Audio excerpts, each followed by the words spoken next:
The 401k was the demise of traditional pension programs. But if you're one of the lucky ones that's entitled to a pension once you retire, then your retirement's going to look a little bit different than someone who isn't. And that's what we're going to get into in this video. Stay tuned.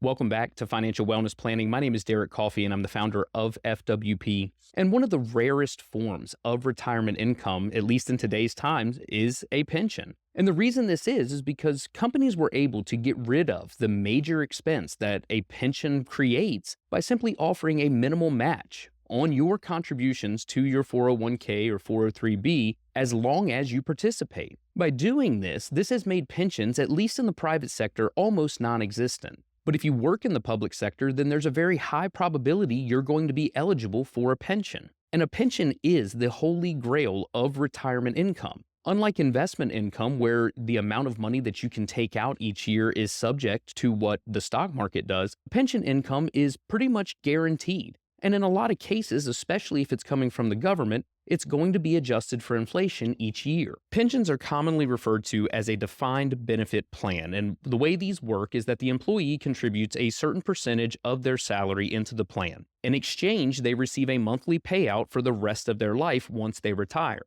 When I worked with clients and I managed money, I worked almost exclusively with pensioners. Because I live in the state of Virginia, most of those pensioners were part of the Virginia retirement system. And that's what we're going to reference throughout this video. Now, it's going to be different than some of the other government programs and the way they may go about calculating their pension benefit, but you're going to notice some similarities. With VRS, there are 3 different plans: Plans 1, 2, and a hybrid plan. In this video, we're going to focus solely on Plan 1, but I'll do a video for the others later on. The way that Plan 1 operates is the employee contributes 5% of their gross salary into VRS. And they do this over the course of their career. To calculate what the employee's pension benefit is going to be, VRS takes your average final compensation, they multiply that by your service multiplier, and then they multiply that by your years of service. This equation is going to give you what's known as your basic benefit. To give you an example of how this works, we're going to assume that an employee made $150,000 over the last 3 years of their working career. So if they made $150,000 over 3 years, their average final compensation is $50,000. Being a participant in Plan 1, your service multiplier is 1.7%. And then we're going to assume that this individual worked for 30 years. That way they were eligible for the unreduced benefit. So we're going to multiply that by 30 years.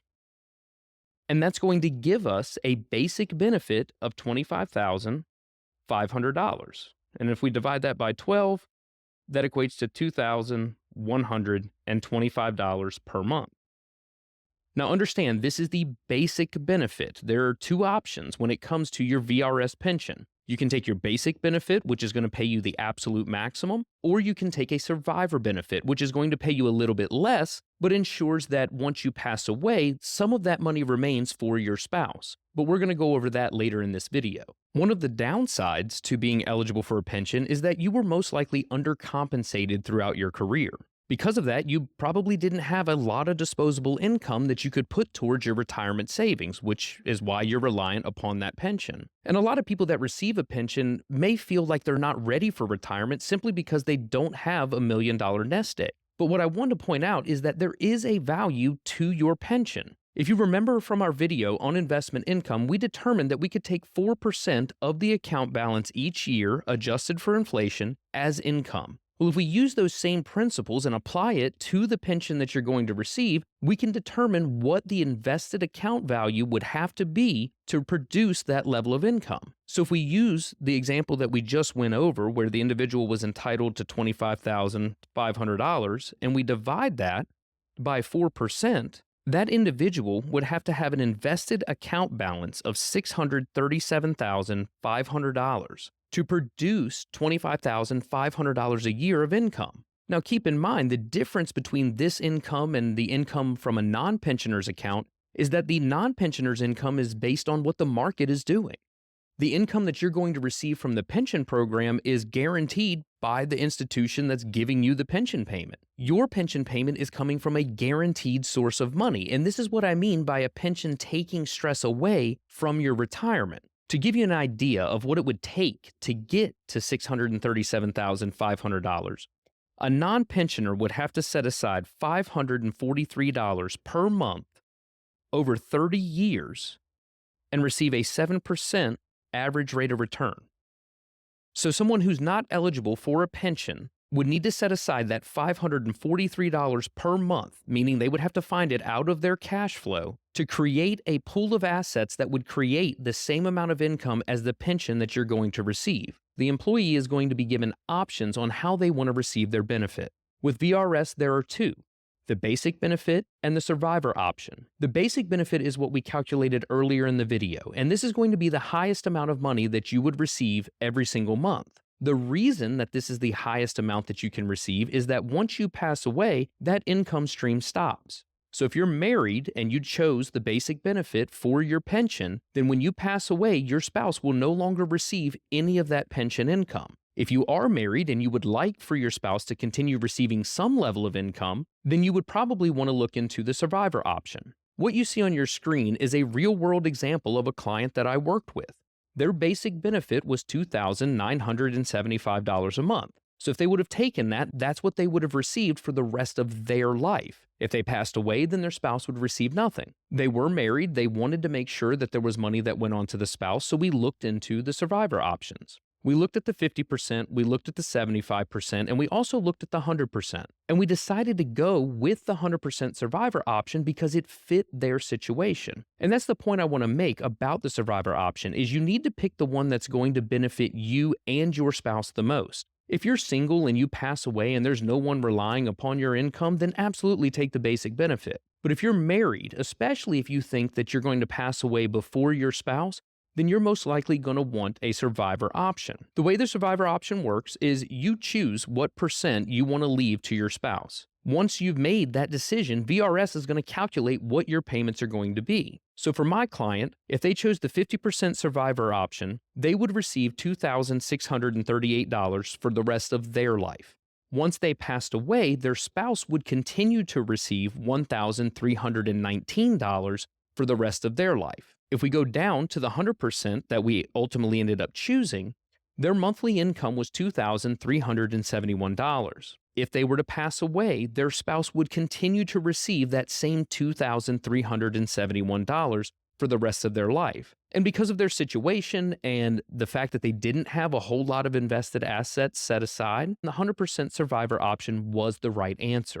As a member of VRS, if you work beyond your unreduced benefit date, you can become eligible for what's known as a PLOP, or a partial lump sum option. Now, what I want you to keep in mind about the PLOP is that if you take it, it's going to permanently reduce the amount of money you receive every single month.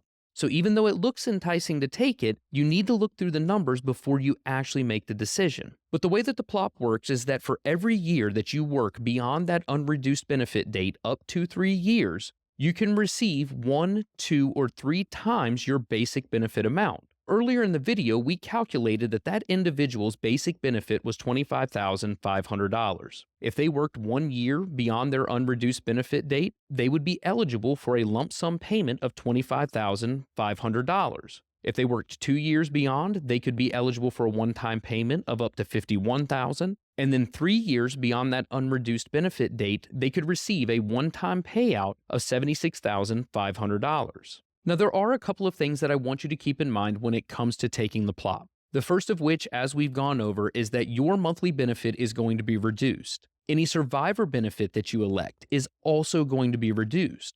So before taking the PLOP, you need to lay out your retirement income plan and ensure that you're not going to put yourself in a bind by reducing those monthly payments. The second thing that I want you to keep in mind is that the money that you get paid from a PLOP is coming from a pre-tax account. Throughout your career, you've contributed 5% of your gross salary, but you've done so on a pre-tax basis. So if you have that money paid directly to you, it's going to be treated as if it came out of a 401k. You're going to pay taxes on that entire amount. Instead of having it paid directly to you, have it rolled into an IRA. Doing this allows you to avoid a major tax headache, but also withdraw the money as you need it and control your tax bill in retirement. Speaking of taxes in retirement, you need to keep in mind that your pension benefit is going to be considered taxable income. It's also going to be included in your combined income. And if you remember from our video on Social Security and if it could be subject to income taxes, your combined income determines what percentage of your Social Security benefit could be subject to income taxes. If you anticipate receiving a pension in your retirement, you need to lay out all of your retirement income sources and determine what your tax bill is going to look like.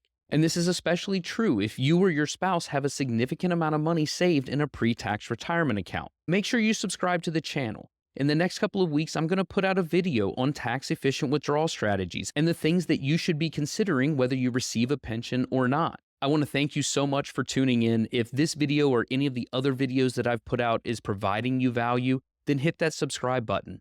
If there's someone you know that is eligible for a pension and they're not sure exactly what they should do, then send this video to them. Maybe it'll help.